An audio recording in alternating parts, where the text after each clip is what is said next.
اللہ کے رسول صلی اللہ علیہ وسلم نے نشاندہی کی ہے کہ کون سے ایسے غلط راستے ہیں جس سے محبت اور اطاعت ختم ہوتی ہے۔ قرآن کہتا ہے جب جہالت ہوتی ہے، جب تک آپ علم نہیں سیکھیں گے آپ کو سیرت سے محبت نہیں ہوگی۔ جب تک آپ علم نہیں سیکھیں گے آپ کے اندر اللہ کے رسول کی محبت کے بعد اطاعت نہیں آئے گی۔ دوسرا، جب تک آپ نفس کی پیروی نہیں چھوڑیں گے، نفس کی پیروی چھوڑ کے اللہ کے رسول کی بات کو مقدم نہیں کریں گے، آپ کبھی بھی اپنے اس دعوے میں سچے ثابت نہیں ہو سکتے۔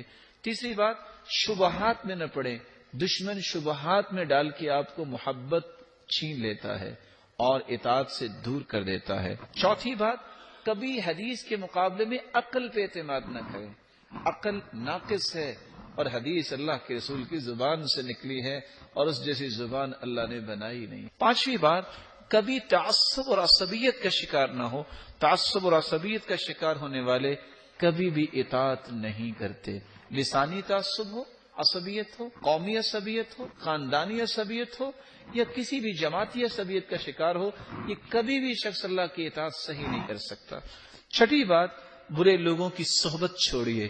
جب تک آپ اچھے لوگوں کی صحبت اختیار نہیں کرتے تو کبھی بھی آپ اپنی محبت میں نہ سچے ثابت ہوں گے، نہ اپنی آپ صلی اللہ علیہ وسلم کی محبت کے تقاضوں کو پورا کر سکیں گے۔ ساتویں بات، اگر آپ کے پاس علم ہے تو خاموش مت ہوئیے۔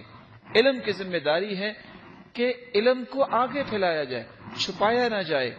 معمولی خواہشات کی تکمیل کی وجہ سے علم کو چھپانا بہت بڑا جرم ہے، اور معاشرے کے اندر آج علم پڑھنے کے بعد جو لوگوں کو غلط راستہ بتاتے ہیں بہت بڑے مجرم ہیں، اور علم کو چھپاتے ہیں وہ پوری امت کا گناہ بھی اپنے سر پہ لیتے ہیں۔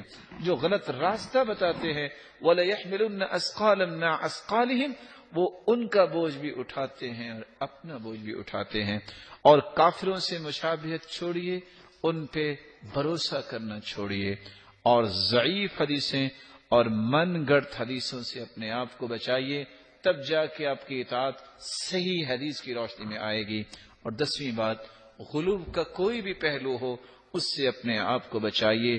غلو جس کے بارے میں اللہ کے رسول صلی اللہ علیہ وسلم نے فرمایا انما اہلک من کان قبلکم الغلو، حد سے تجاوز کرنا، اس کو غلو کہتے ہیں۔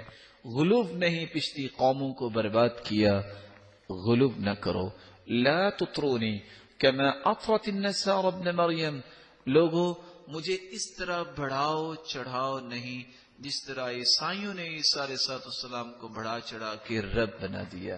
انما انا عبد فقولوا عبد اللہ ورسولہ، میں اللہ کا بندہ ہوں، مجھے اللہ کا بندہ کہیے اور اس کا رسول کہیے۔